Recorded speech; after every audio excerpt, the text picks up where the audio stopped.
Bom dia, eu sou o Eduardo Bulhões, da Universidade Federal Fluminense, onde eu coordeno o grupo de pesquisa intitulado Geocosteira, Unidade de Estudos Costeiros. Hoje vamos para a segunda parte do nosso curso, onde eu vou apresentar alguns estudos de caso sobre a erosão costeira. Bom, em primeiro lugar, eu gostaria de apresentá-los uma ferramenta útil para a análise das condições sobre as quais o litoral sofre com a erosão ou a progradação. Essa ferramenta se chama Aquamonitor e foi publicada em 2018 por Luijendijk e outros, da Universidade de Delft, que é um dos centros de pesquisa mais respeitados em dinâmica costeira, engenharia costeira e oceânica do mundo. Essa ferramenta está disponível nesse link e eu já deixei ela aberta aqui para mostrar para vocês.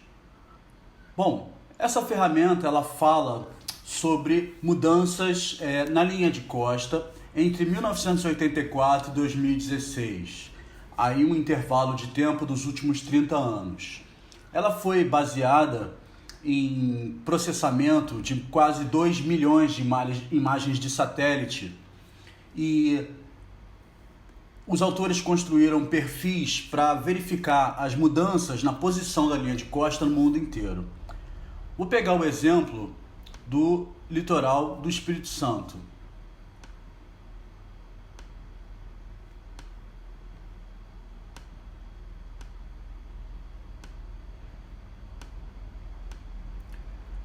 Nessa ferramenta está baseada numa imagem de satélite, mas ela pode ser alterada também aqui para mapa, onde no mapa a gente consegue ter uma ideia das localidades. Aqui eu estou no litoral da Bahia, indo para o sul, em direção ao litoral do Espírito Santo. Vamos pegar este segmento aqui, próximo a Itaúnas. Bom, em vermelho a gente tem os perfis em erosão, em verde a gente tem os perfis em acumulação, em tom de amarelo a gente tem menores variações, sejam elas positivas, significando progradação ou acreção, sejam elas negativas, significando erosão. Vou pegar esse perfil aqui em vermelho, clicando no perfil, temos acesso a um gráfico que mostra aqui no eixo X a dimensão temporal entre 1985 e 2015, na verdade entre 1985 e 2016, e cada ponto dentro do gráfico representa uma posição da linha de costa. Os autores pegaram aproximadamente 2 posições da linha de costa por ano. No eixo Y eu tenho a escala de mudança na posição da linha de costa, especificada em metros. Nessa posição, a mudança detectada foi na ordem de 16,6 metros por ano de erosão.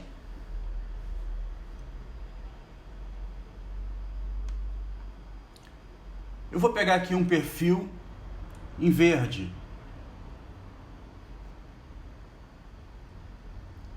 Aqui a gente já tem uma variação positiva da ordem de 32,8 metros por ano, também entre 1985 e 2016. Vamos pegar outro segmento do litoral. Normalmente, junto à foz de rios, as mudanças são bastante significativas, uma vez que pontais arenosos são feições bastante dinâmicas da natureza. Aqui eu vou pegar outro exemplo, esse perfil em laranja. Ele mostra que para essa posição as variações foram na ordem de menos 2,1 metros por ano, ou seja, erosão na taxa de 2,1 metros por ano. E novamente, cada pontinho aqui no gráfico representa uma posição da linha de costa. Aqui, parte da linha de costa foi submetida a um projeto de defesa do litoral. a gente tem a construção aqui desses promontórios artificiais e o preenchimento com recuperação artificial de praia. Se eu pegar esse perfil,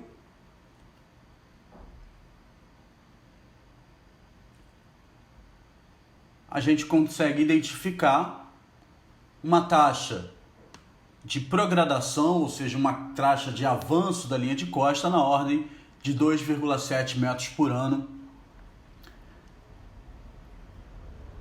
em todo esse litoral. Outra ferramenta interessante está aqui, ó. Eles conseguiram, já em 2020, projetar mudanças futuras na linha de costa.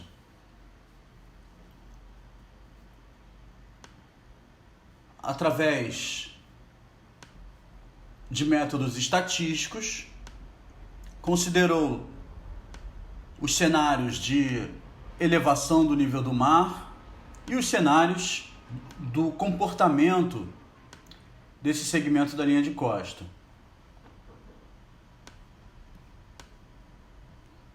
Novamente aqui eu vou para uma parte do litoral do Espírito Santo. Vou pegar aqui o exemplo de São Mateus.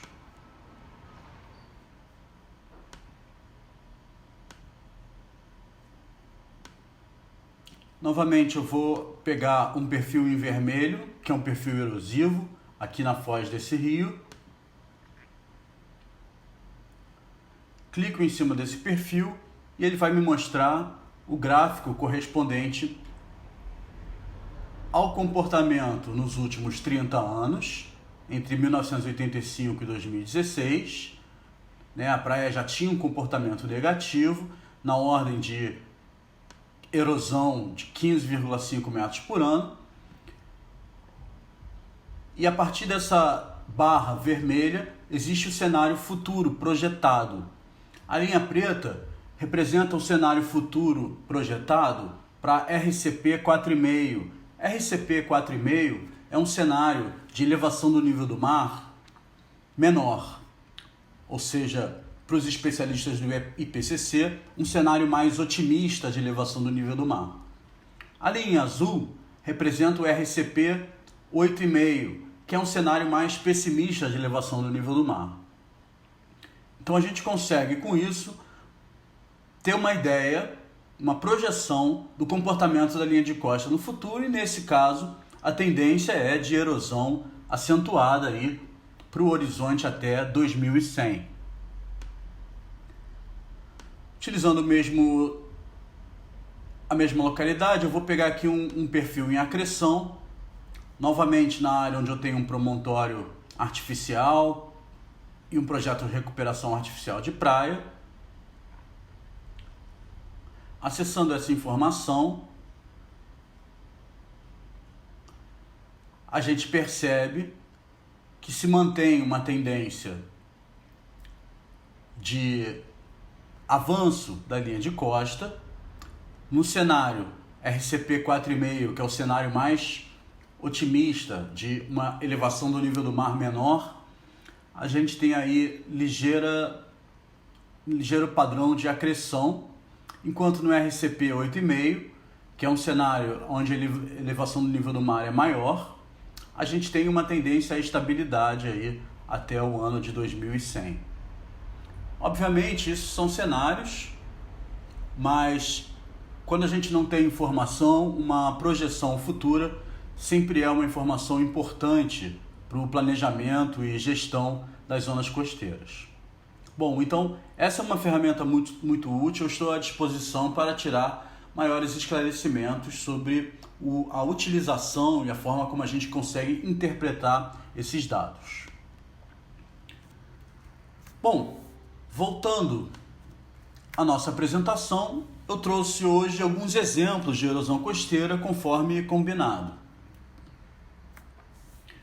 O primeiro exemplo que eu trouxe é o de Marataízes, no Espírito Santo. Veja, minha trajetória está muito consolidada em estudar e entender a dinâmica costeira no litoral do Rio de Janeiro. O exemplo de Marataízes eu trouxe porque ele é um exemplo didático sobre os impactos de obras e estruturas costeiras na linha de costa. Bom, Essas são imagens da Praia Central na orla de Marataízes em 3 momentos, 2005, 2010 e 2020.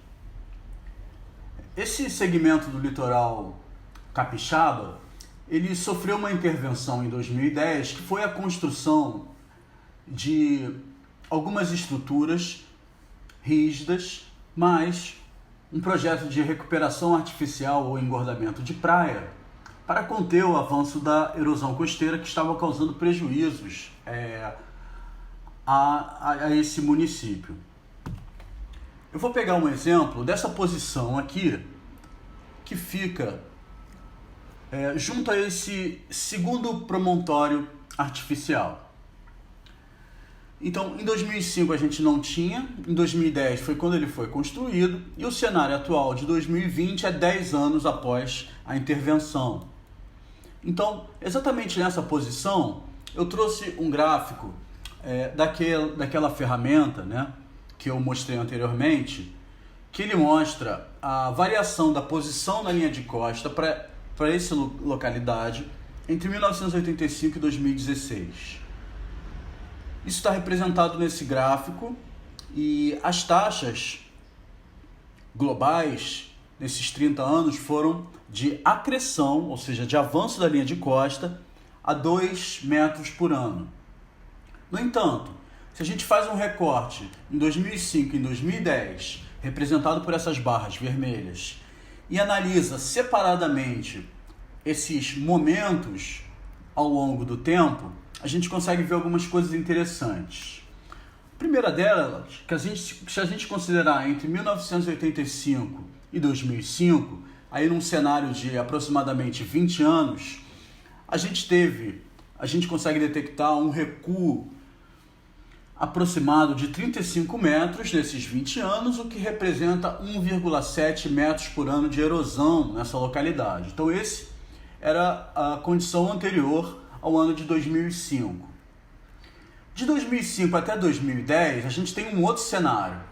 Por algum motivo, que eu não sei exatamente qual, talvez uma sequência de tempestades, ou talvez alguma mudança nos padrões de abastecimento da linha de costa, nesses 5 anos o recuo foi de 25 metros, ou seja, a taxa de erosão acelerou, dobrou, ou um pouco mais do que dobrou, e passou para algo em torno de 5 metros por ano entre 2005 e 2010.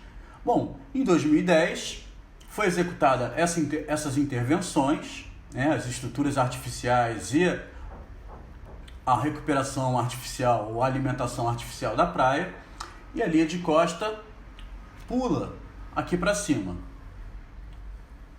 E o que aconteceu de 2010 até 2016?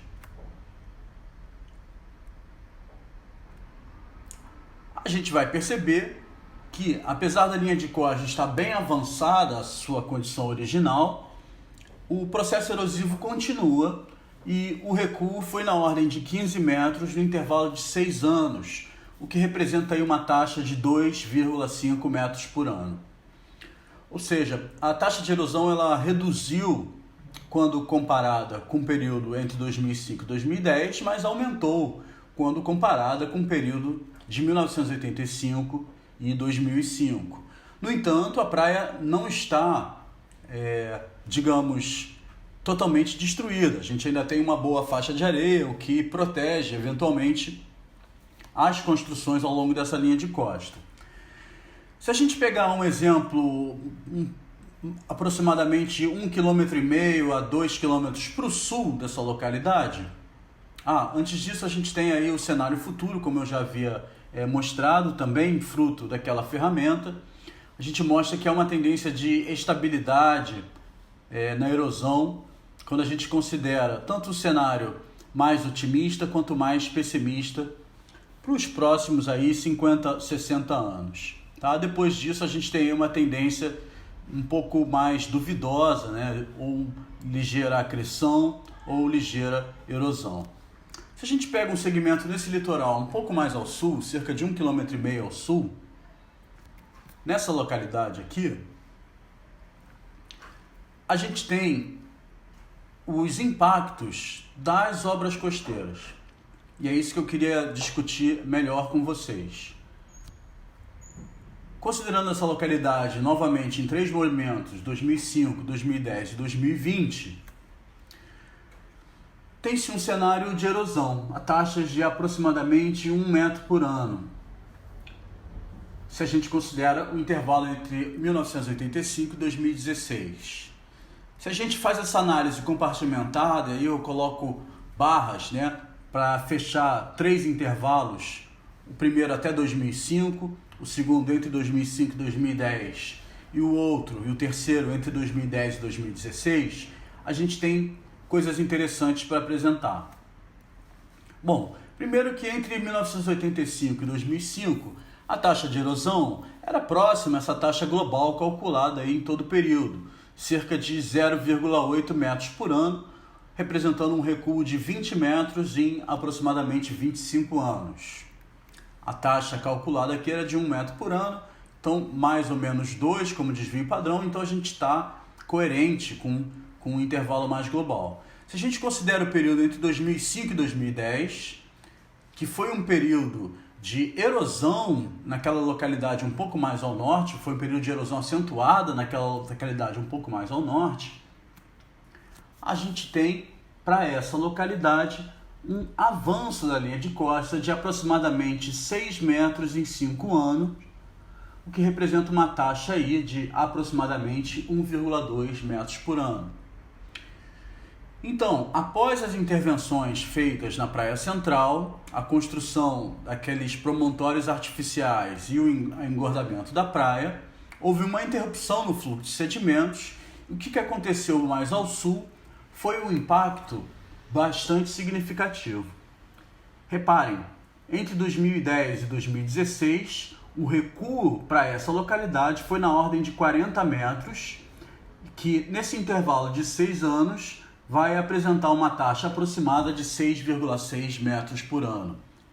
Ou seja, o que eu estou entendendo como impactos das obras costeiras é que elas resolvem, de fato, o problema no lugar onde elas foram instaladas. No entanto, é bastante perceptível que há um impacto negativo a sota-mar, ou seja, para além da onde vai o fluxo das correntes associadas àquelas estruturas, nesse segmento da linha de costa, menos de 2 km ao sul, as taxas de erosão se intensificaram bastante e essa faixa do litoral vai apresentar uma tendência de erosão costeira ao longo dos próximos anos.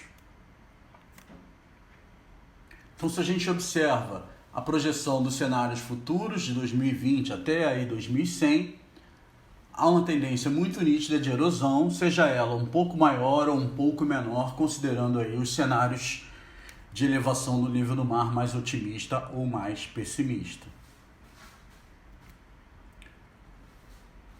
O segundo exemplo que eu gostaria de apresentar, e o terceiro e o quarto exemplo, no total são 4, eles representam a localidade de Rio das Ostras. Eles representam o litoral do Rio de Janeiro, e o primeiro é na localidade do Rio das Ostras.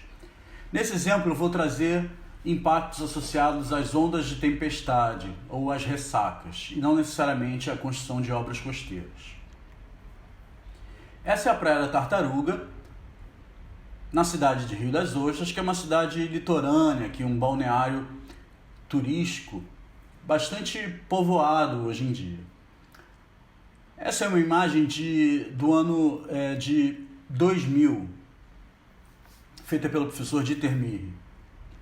A Praia da Tartaruga era uma praia normal como outra qualquer. Recebia um grande fluxo de banhistas, tinha uma faixa de areia, uma colônia de pescadores, as pessoas iam para tomar banho de sol, banho de mar, jogar futebol, praticar outros esportes. Em 2001, essa praia sofre com uma ressaca vindo da direção sudeste bastante intensa. Essa ressaca de 2001, ela, se eu não me engano, foi a maior nos últimos 20 anos aqui no Rio de Janeiro. Durante esse evento, toda a praia foi suprimida por ação das ondas de tempestade. A direção específica das ondas, e essa praia onde eu estou mostrando está ali onde a seta está apontada, as ondas chegaram com bastante energia nesse segmento, porque este arco praial que vai aqui de Búzios a Rio das Ostras, ele é em parte protegido pela própria projeção do Cabo Búzios, mas essa parte mais ao norte é exposta. E esses feixes aqui de tons mais fortes, aqui vermelho e aqui amarelo, representam ondas com acima de 2,70 metros de altura, e a gente viu que exatamente aqui essas ondas chegaram com toda a sua energia. Esse é mais um cenário daquela ressaca. As ondas bateram com força no muro das casas e nesse momento já destruiu algumas coisas. Essa é uma imagem de alguns anos depois e a praia nunca mais se recuperou.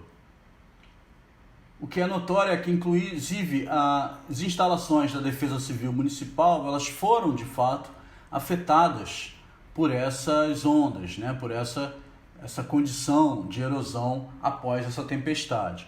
Então não foi só a tempestade de 2001, a praia depois da tempestade de 2001 nunca mais se recuperou, sobretudo porque o tempo de recuperação natural dessa praia ele não é atingido, uma vez que a gente tem a cada ano novas ressacas, mesmo que não sejam tão intensas quanto aquela de 2001, novas ressacas fazem com que a praia não se recupere. Inclusive foram construídas algumas obras de contenção, de fixação da linha de costa. Aqui um muro de gabião destruído, né, pela ação das ondas. E essas tentativas sucessivas de estabilizar a linha de costa, elas não deram certo. Bom, nós em 2005 fomos convidados pela Prefeitura Municipal para realizar um diagnóstico e projetar possíveis soluções para a erosão costeira em Rio das Ostras. Nós estamos falando daquela localidade ali, especificamente a Praia da Tartaruga. Então foram feitos levantamentos de perfil de praia, análise de sedimentos, levantamentos da topografia do fundo para comparativos, né? E a gente conseguiu projetar, através do modelo de Brum, qual seria o recuo da linha de costa em 3 cenários de erosão costeira. Primeiro, se o nível do mar levantasse 20 centímetros, o recuo naquela localidade seria de 15 metros.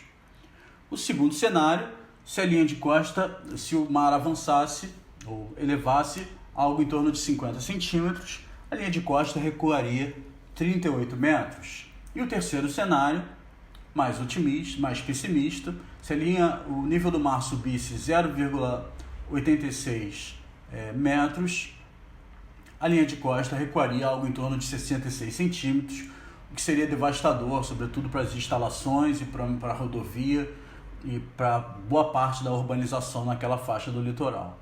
O fato é que esses cenários eles já mudaram, tá? O cenário mais pessimista ele ultrapassou a marca de 1 metro em 100 anos, e aí a gente tem então um cenário um tanto incerto daqui para frente. Então essa é essa linha de costa. Se a gente pegar no detalhe, a gente tem aí a execução, após 2005, de obras de intervenção. Outra coisa interessante é que, ao longo dessa orla, depois de 2001, essa orla foi urbanizada, né? Construiu-se calçadões, ciclovias, quiosques. Existia a projeção aqui nessa localidade, se construiu um aquário público, né? para visitantes. A gente, no nosso diagnóstico, o aquário estava orçado em 2,5 milhões de reais, à época, em 2005. A gente, de fato, recomendou que não se construísse, não se investisse todos esses recursos nessa localidade, o que foi uma boa recomendação, porque 8 meses depois do nosso relatório, as ondas invadiram essa área aqui, que já estava até, digamos, limpa e escavada para a construção dessa estrutura. E a partir de então, sucessivas obras de contenção, obras do tipo revestimento, foram construídas e foram também sendo destruídas pelas ondas, como esse exemplo nessa foto que eu tirei no ano passado, em 2019. Isso aqui já é parte da rodovia. Aqui a gente tem as estruturas de drenagem de águas pluviais, também destruída.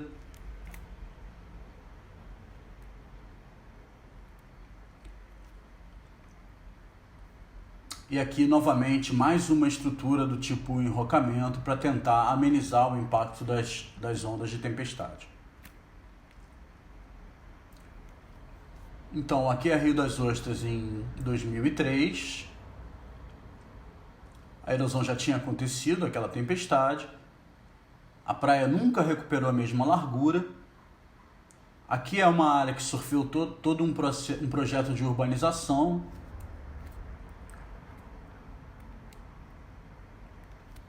Aqui já com o projeto de urbanização executado, aquele aquário que era para ser construído não foi construído, é nessa localidade aqui.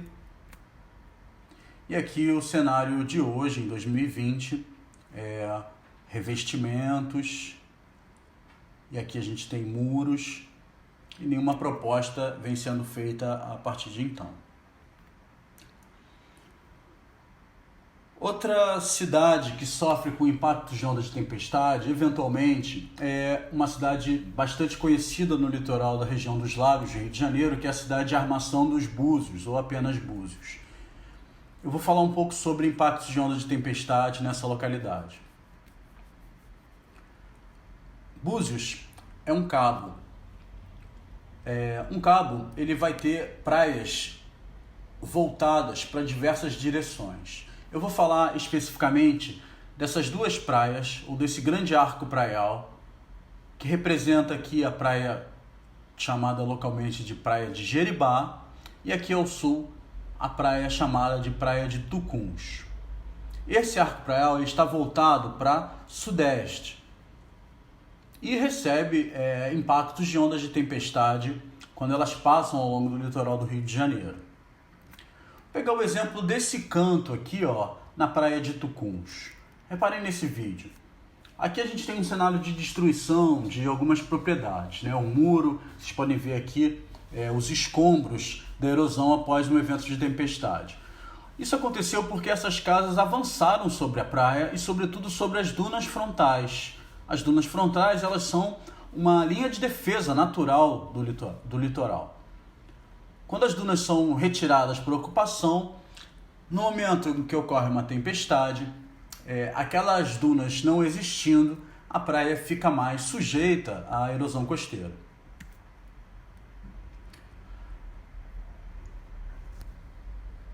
Essa imagem aqui vai representar uma simulação da entrada das ondas nesse arco praial de Jeribá e Tucuns ao longo de uma tempestade, que foi a tempestade de maio de 2010. Essa tempestade, se a gente olhar aqui nesse gráfico, ela durou entre o dia 2, basicamente entre o dia 4 e o dia 12 de abril de 2010. Foi uma tempestade onde as ondas mais altas ultrapassaram a faixa dos 5 metros de altura. E aí a gente tem nessas fotos duas posições. A primeira na praia de Jeribá, onde as dunas elas são bem mais baixas e a orla é bastante urbanizada. Aqui já na praia de Tucuns, onde as dunas são preservadas, e em boa parte do arco praial a gente não tem urbanização. Aqui é o momento ápice dessa tempestade. Então, se a gente reparar nessa primeira seta aqui na parte de cima, as ondas aqui chegaram na linha de costa nessa tonalidade de amarelo, que representa ondas de até 4,5 metros de altura. E aqui em Tucuns aconteceu a mesma coisa, e o comportamento, as perdas associadas a esse evento de tempestade, elas foram diferentes. Uma praia onde eu tenho dunas frontais, ela normalmente sofre menos os impactos da erosão costeira, do que comparando com uma praia onde as dunas frontais foram suprimidas de alguma forma para dar lugar à urbanização. A gente consegue avaliar isso porque a gente faz levantamentos da topografia das praias em alguns pontos específicos ao longo do litoral do Rio de Janeiro, para que a gente possa comparar a evolução da forma das praias ao longo do tempo. Então, se a gente pega o exemplo aqui, na praia de Jeribá, que é mais urbanizada, né? E na praia de Tucuns, que é mais deserta, a gente pode citar 2 perfis em cada uma dessas praias e a gente consegue perceber algumas coisas. Esse gráfico aqui, ele representa o perfil dessa praia. Aqui a elevação da praia e aqui é a largura dessa praia. Essa linha pontilhada representa um perfil antes da ressaca, antes das ondas de tempestade. Em preto a gente tem um perfil após a tempestade. E com esse perfil, que é uma linha com pontos triangulares, representa um levantamento após a ressaca. Aqui na praia de Jeribá, onde as ondas chegaram a 4,5 metros, a perda após a tempestade foi de 73% do volume anterior da praia, ou seja, a praia perdeu 2/3, ou mais de 2/3 do seu volume. Um dado semelhante aconteceu aqui na posição um pouquinho mais ao sul, nesse mesmo arco praial, sobre as mesmas condições. Perfil pontilhado antes da tempestade, perfil em preto durante a tempestade e perfil com triângulos pretos após a tempestade. Então a gente teve uma perda aqui em Jeribá também de 72% do volume anterior de sedimentos. Enquanto que na praia de Tucuns, um pouquinho aqui mais ao sul, sob as mesmas condições de onda, e uma vez que é uma praia protegida por dunas frontais, as perdas foram numa ordem de grandeza bem menor. 36% aqui em Tucuns Norte e 33% em Tucuns Sul. Bom, o que tudo isso quer dizer? É importante que a gente interprete que uma praia, quando apresenta o seu estoque de areias mantido, né, e sobretudo o estoque das dunas frontais preservado, ela se adapta melhor às condições de tempestade do que em praias onde a gente tem uma condição mais alterada pelo homem. Aqui uns vídeos na praia de Tucuns que mostram o efeito dessas dunas, né, na proteção da linha de costa. As dunas se adaptam naturalmente à ação das ondas, absorvendo essa energia e reduzindo os seus impactos. O terceiro exemplo que eu gostaria de mostrar é um exemplo aqui já na região norte do Rio de Janeiro, no litoral norte fluminense, na orla de Campos dos Goytacazes. E aí eu volto a apresentar um exemplo de impactos de obras costeiras. Essa é a localidade que divide a linha de costa entre 2 municípios. Ao sul, ou na parte esquerda da imagem, a gente tem Quissamã, na parte direita da imagem a gente tem o município de Campos dos Goytacazes. Esse é o canal chamado Canal das Flechas, é um canal artificial que liga uma grande lagoa costeira ao mar. E esse canal tem que ficar aberto porque existe uma grande comunidade de pescadores artesanais, né, e existe então uma necessidade de troca entre águas oceânicas com águas interiores. Na década de 80, no início dos anos 80, foi construído essa estrutura, que nós denominamos como guia corrente. São blocos rochosos que criam um canal onde objetiva-se manter o fluxo de águas aberto para essa conexão entre águas interiores e águas exteriores. O problema é que qualquer estrutura longitudinal posicionada na linha de costa, ela vai causar impactos notadamente imediatos na posição da linha de costa. Nesse litoral, a gente tem um fluxo de areias que vai do lado esquerdo para o lado direito. No mapa, isso seria do sul para o norte. Essa é a direção do transporte das correntes e das areias. 30 anos depois da construção dessa estrutura, a gente já vai chegar a 40 anos depois da construção dessa estrutura, a gente percebe que a situação atual é a seguinte: existe uma faixa, a sotamar, ou seja, para além da corrente, né? Para além da estrutura.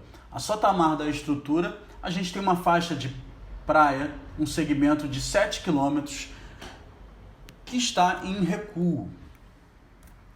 Enquanto que ao sul, a barra-mar da estrutura, a gente tem um segmento de linha de costa de 6 quilômetros que está em avanço. Nos últimos 40 anos, esse desalinhamento chegou, nos últimos 30 anos, esse desalinhamento chegou a 290 metros aproximadamente, ou seja, entre aquilo que avançou e aquilo que recuou, esse desalinhamento, essa assimetria é de aproximadamente 10 metros por ano. Se a gente pega as informações daquela ferramenta que eu mostrei, que analisou a posição da linha de costa por imagens de satélite entre 1985 e 2015, a gente percebe que a sotamar das estruturas, na área onde há recuo, a tendência é basicamente linear de recuo em taxas de aproximadamente 4 metros por ano, o que daria 120 metros em 30 anos. Já aqui, a barra-mar das estruturas, a gente tem taxas de avanço da linha de costa bastante acentuadas, chegando aí a quase 7 metros por ano.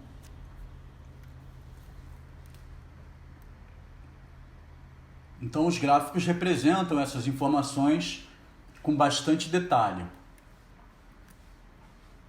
Bom, quais são as consequências disso? Então, a sotamar, na área onde a linha de costa está em recuo, a gente tem aspectos erosivos, né? Essa é uma imagem onde a erosão, durante esse evento, ela destruiu parte da rodovia que liga os dois municípios, né? Na verdade, essa foi mais uma das destruições da rodovia.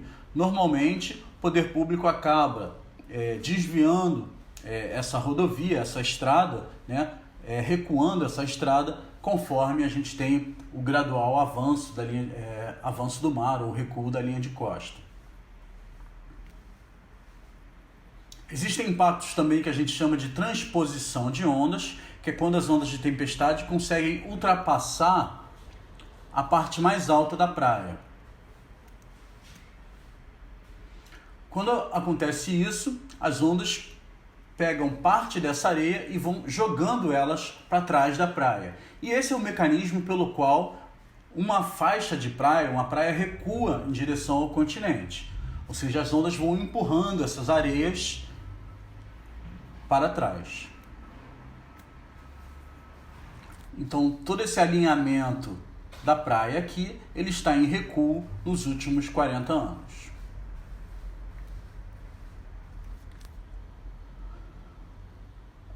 A condição menos pior é que essa faixa em recuo não é uma faixa urbanizada, né? A gente tem ali propriedades rurais, alguns terrenos abandonados, poucas casas, né? Os residentes ali é uma comunidade pobre, empobrecida, e a gente tem aí com isso destruição de algumas casas, destruição da orla, né? De algumas ruas e avenidas. A gente tem esses impactos aí que não são novidade para ninguém. O último exemplo sobre o qual eu gostaria de falar é o exemplo em São João da Barra, no Rio de Janeiro. São João da Barra é um município no norte do estado do Rio de Janeiro e ele apresenta um dos piores cenários de erosão costeira do país, junto com algumas praias no Rio Grande do Sul e outras no Nordeste. A gente tem aí o pior cenário do estado do Rio de Janeiro, o pior cenário do Brasil em termos de destruição associadas à erosão costeira.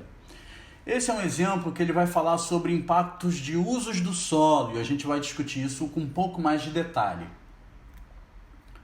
Bom, São João da Barra é onde fica localizada Altafona. Altafona é um distrito que, na verdade, é maior e mais urbanizado do que propriamente o distrito sede do município.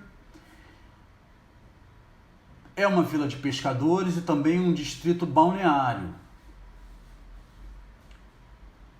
O problema é que a Atafona foi construída sobre um terreno geologicamente instável. Primeiro, a gente tem uma planície de crestas de praia e bem junto ao mar a gente tem um pontal arenoso, junto à foz do principal rio do sudeste brasileiro, que é o Rio Paraíba do Sul. Então, o cenário geológico é um cenário de instabilidade, né? E aí as construções foram feitas em cima desse sítio. Bom, qual é o problema? Erosão costeira crônica e extrema em área urbanizada. Tem aqui algumas imagens.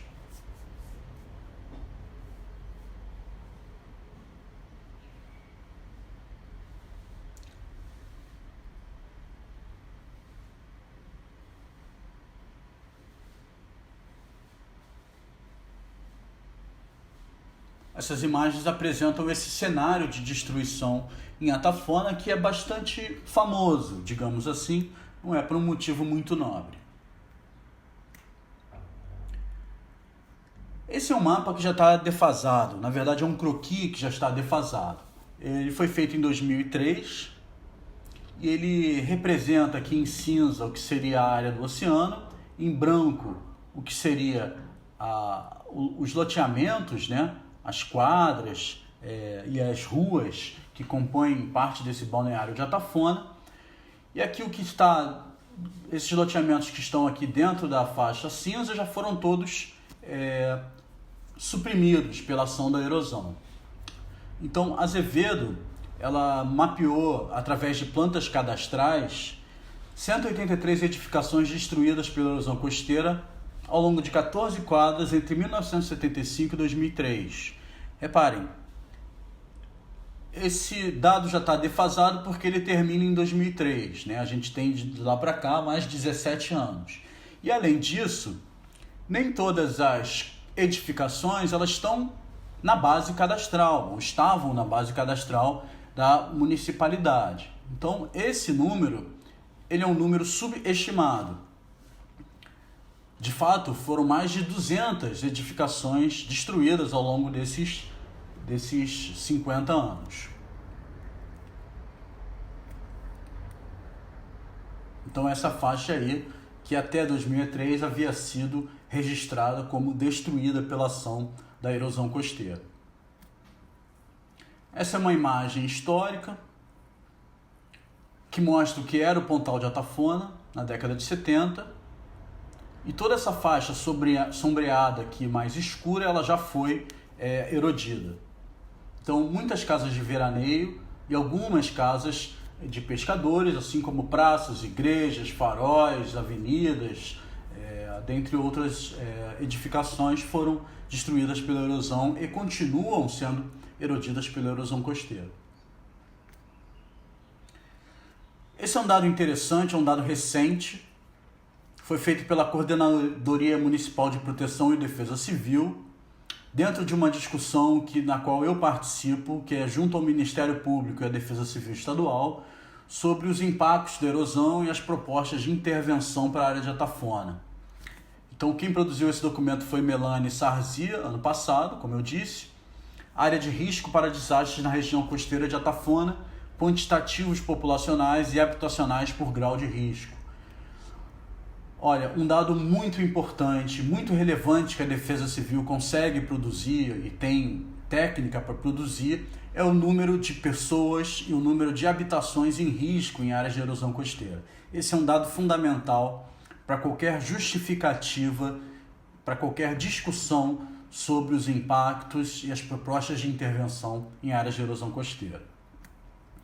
Bom, a Atafona sofre com alguns riscos clássicos associados a áreas como essa, né? Quero destacar aqui o risco de alagamento, onde hoje, ou pelo menos ano passado, haviam 73 residências com 183 habitantes em risco, e o risco de erosão, onde haviam até no ano passado, 180 residências e 302 habitantes dentro da faixa de erosão costeira, sobre o risco da erosão costeira. Então esse é um dado bastante atualizado sobre o cenário atual do problema da erosão costeira em Atafona. Bom, o diagnóstico é o seguinte: existe uma taxa de recuo da linha de costa na ordem de 5,4 metros por ano desde 1985. E mesmo que em alguns momentos a gente tenha uma tendência da linha de costa avançar, esse é um alarme falso, porque a tendência mais global de médio prazo é de recuo erosivo da linha de costa a taxas bastante acentuadas. Reparem que acima de 5 metros por ano, a gente está falando de 4% de todo o litoral mundial que está em erosão recua com taxas superiores a 5 metros por ano. Então existem alguns períodos, a gente ainda não descobriu exatamente associado a quê, que a praia avança, ou seja, você pode chegar em Atafona e você ter uma praia de 80 metros, enquanto que no mês seguinte você pode chegar nessa praia e a faixa de areia ter completamente desaparecido e o mar está destruindo ou derrubando casas. Então, pequenas oscilações dentro de um intervalo de tempo mais longo, elas podem passar a percepção de que a praia está recuperando. Por exemplo, aqui entre 1995 e 2000, basicamente a linha de costa só avançou, tá? Mas a partir de 2000 ela volta a erodir acentuadamente. Essas breves recuperações acontecem aí ocasionalmente.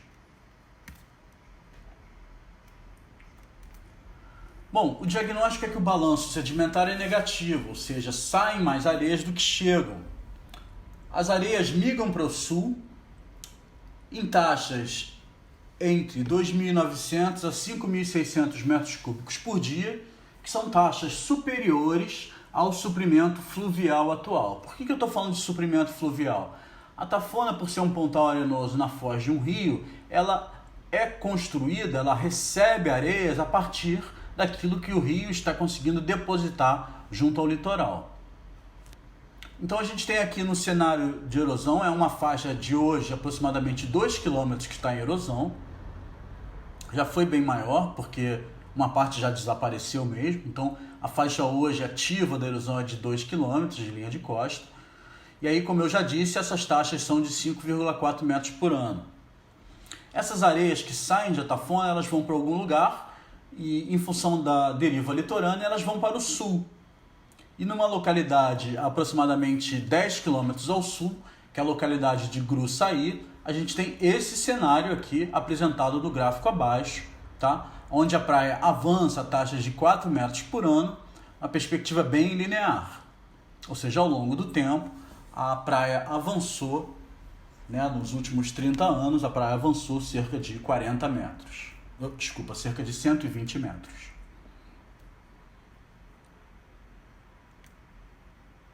Então as areias que saem da área de erosão, elas migram para uma área ao sul, e essa área ao sul vai sofrer a acumulação, o que torna as condições de habitação muito mais seguras e o grau de risco inexistente ou muito baixo, para assim dizer.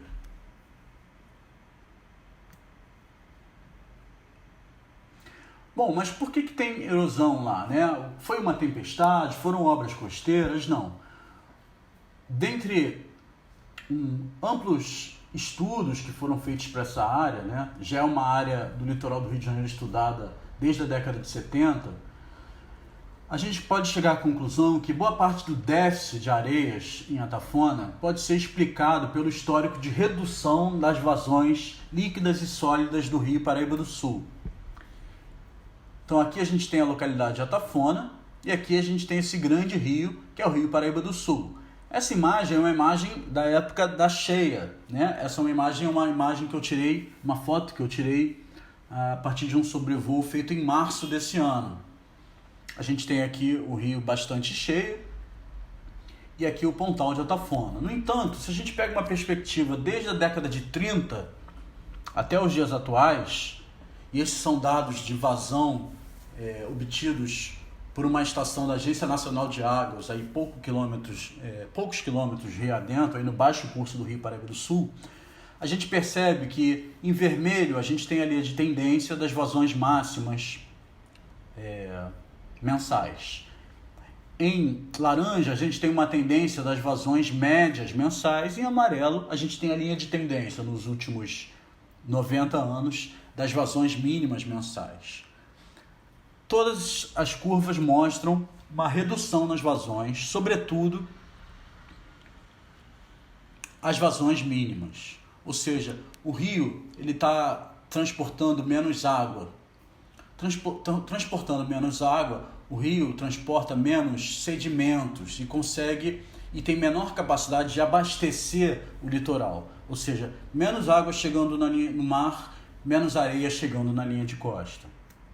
Isso pode ser detectado também pelos dados da Agência Nacional de Águas, que traz uma estimativa da vazão sólida por toneladas por dia. O horizonte desses dados temporal é de 1990 a 2020, então aí 30 anos, e a gente tem uma tendência de decréscimo também das vazões sólidas, ou seja, da quantidade de material particulado que o rio consegue transportar.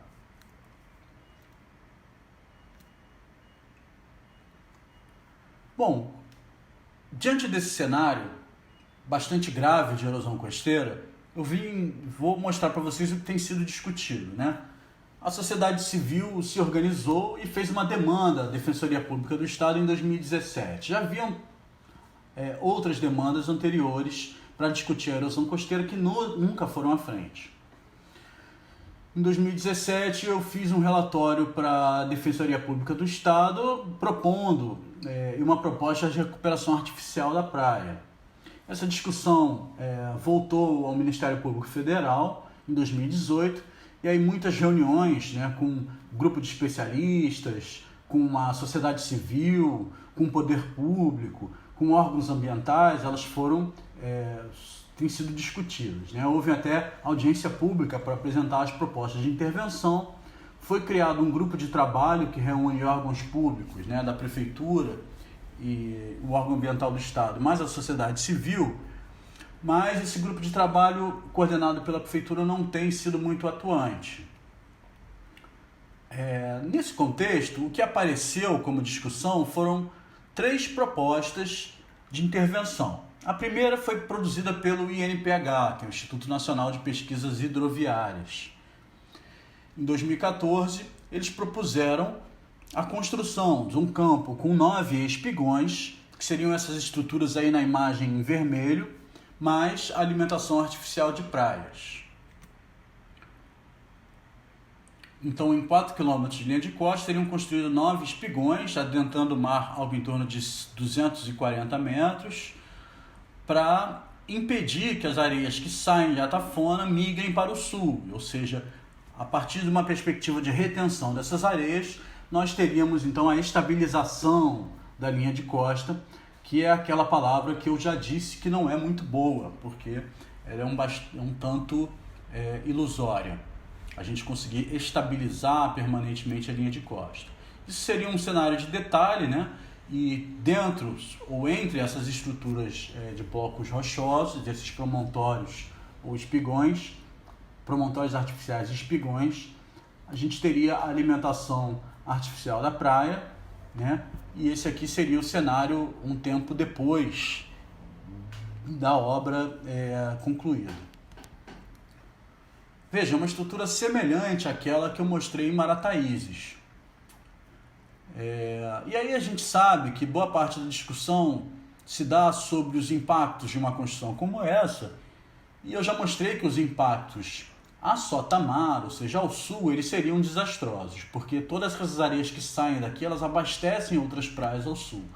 Então a gente, na verdade, existe um grande risco de uma estrutura dessa, de uma intervenção como essa, transportar a erosão para áreas adjacentes. Eles me pediram para fazer uma proposta, eu propus aumento da faixa de areia apenas utilizando recuperação artificial.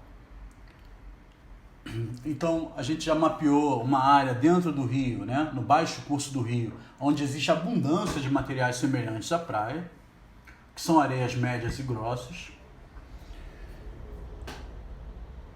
E o croquis mostra que seria possível a construção de dutos, algo em torno de 1,6 a 2,1 km de dutos flexíveis, onde faria o bombeamento de areias para o pontal. Uma vez areias bombeadas para um pontal, existiriam algumas opções. A primeira seria a construção mecânica, o espalhamento mecânico dessas areias ao longo da área de intervenção. Uma segunda opção seria apenas posicionar essas areias aqui no período do ano onde a deriva do norte para sul é mais intensa, onde naturalmente essas areias seriam espalhadas pela ação das ondas e correntes costeiras.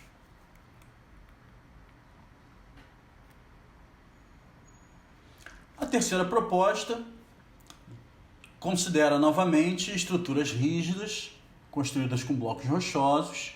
Foi feito pelo engenheiro Rogério Ribeiro, que pegou como exemplo a situação de Marataízes e construiu isso que ele chama de enrocamentos em berma geotécnica. Seria esse formato das estruturas de pedra, né? Ou de blocos rochosos. Dentro dessas estruturas seria feita a recuperação, a alimentação artificial de praias. E novamente a gente tem a mesma discussão acerca dos impactos colaterais, dos custos de obras como essas, né? Então tudo tem que estar baseado em quanto vai custar a execução e quais são as suas potencialidades e os seus impactos adversos.